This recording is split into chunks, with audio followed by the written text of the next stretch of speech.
Good morning बच्चों। आज 14 पाठ श्रावण कुमारस्य कथा, इसको आज पढ़ेंगे। ठीक है, इसका अर्थ तो बता दे रही हूँ, इसकी कथा को सब जानते हो, फिर भी बता दे रही हूँ, आप लोगों को लिख लेना।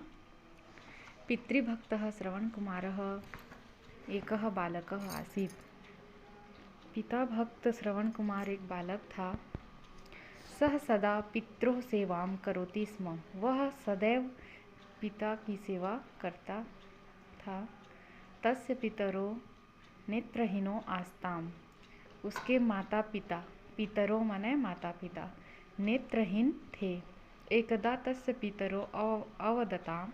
एक बार उनके माता पिता बोले, वत्स आवाम तीर्थयात्रां कर्तुम इच्छावः। वत्स, हम दोनों तीर्थ यात्रा करने की इच्छा रखते हैं। फिर श्रवण कुमार पित्रोः आज्ञा परिपालनार्थम एकस्या वह्निकायां पितरो स्थापयामास। ठीक है, श्रवण कुमार पिता की आज्ञा की पालन करते हुए एक वह्निकाया माने जिसको हम भार या जो भी बोलते हैं, ठीक है, उसमें दोनों माता पिता को बैठाया। ठीक है, सह तौ स्कंधे धृत्वा तीर्थयात्राए प्राचलत। वह अपने कंधे में धारण करके तीर्थ यात्रा के लिए निकल गया।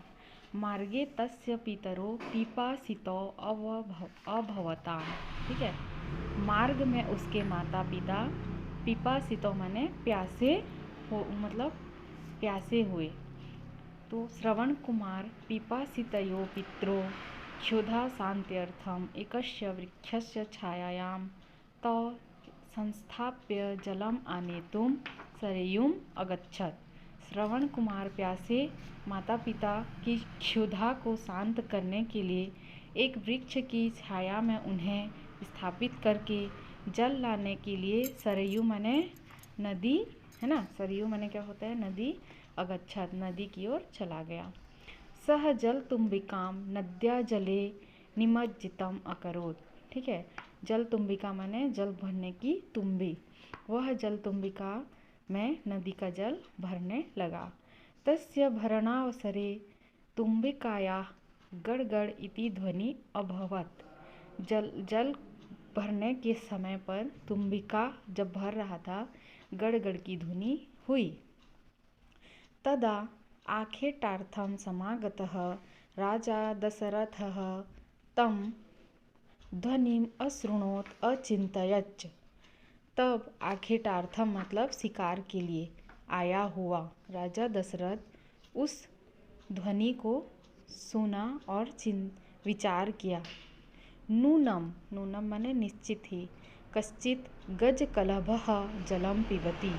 निश्चित ही कोई हाथी का बच्चा, गजकलभ माने होता है हाथी का बच्चा, जलम पिबति जल पी रहा है। सह शब्द वेधी बाणम प्राक्षिपत। ठीक है, वह शब्द भेदी बाण को चलाया।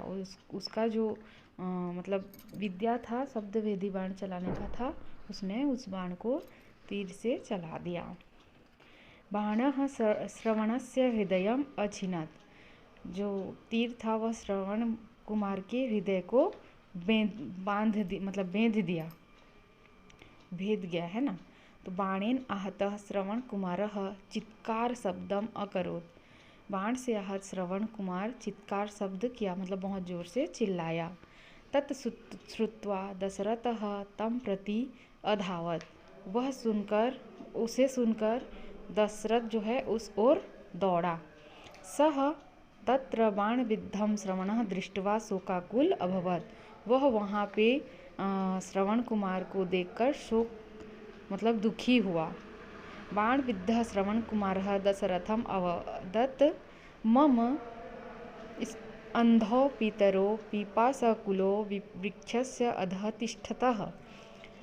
मतलब बाण से वेधित श्रवण कुमार जो है दशरथ से कहता है कि मेरे अंधे माता पिता प्यासे वृक्ष के नीचे बैठे हुए हैं। त्वं शीघ्रं गत्वा तौ जलम पापय। ठीक है, तुम शीघ्र जाकर उन्हें जल पिलाओ।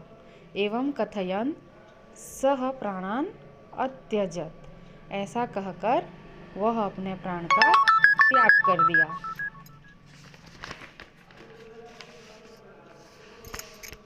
शोकाकुलः दशरथः जलतुम्बिकां नीत्वा श्रवणस्य माता पितृसमीपम् अगच्छत्। दुखी होकर दशरथ जलतुम्बिका लेकर श्रवण के माता पिता के पास गया। तो अपृच्छताम वत्स विलंबः कथम जातः। वे दोनों पूछते हैं कि बेटे इतना देर क्यों हुआ। आवाम पिपासा पीड़ितो त्वम उत्तरम देहि। हम प्यासे हैं, तुम उत्तर तो दो। फिर दशरथ सर्वाम घटनाम न्यवेदत। फिर दशरथ ने सभी घटना को बताया। तत्श्रुत्वा तो वृद्धो तम असपताम। ठीक है, ये सुनकर दोनों वृद्ध जो हैं उसे शाप दिया। यथा आवाम पुत्र वियोगे प्राणान् त्यजावः तथैव त्वमपि पुत्र वियोगे प्राणान् त्यक्ष्यसि। जिस प्रकार हम दोनों वियोग से प्राण त्याग कर रहे हैं, उसी प्रकार तुम भी पुत्र वियोग से ही प्राण का त्याग करोगे, है ना। एवं विपलंतो दिवम गतो। ऐसा विलाप करके दोनों प्राण त्याग दिए। ठीक है। महाराजो दशरथः अतीव उदासीनो अभवत्। महाराज दशरथ बहुत ही उदास हो गए। सह श्रवण कुमारस्य तयो पित्रोश्च दाह संस्कारं कृत्वा प्रत्यावर्तत। वह श्रवण कुमार और उसके दोनों माता पिता का दाह संस्कार करके लौट गया। ठीक है, इस प्रकार इस पाठ का अनुवाद हो गया है। आप लोग लिख लीजिएगा। जो भी प्रश्न उत्तर बनता है खुद से लिखिए। हमेशा मैं लिख के नहीं भेजूंगी, आप लोग खुद खोजना और लिखना। इस बार नहीं भेजूंगी इस पाठ का प्रश्न उत्तर, आप लिखना और मेरे को भेजना। ठीक है।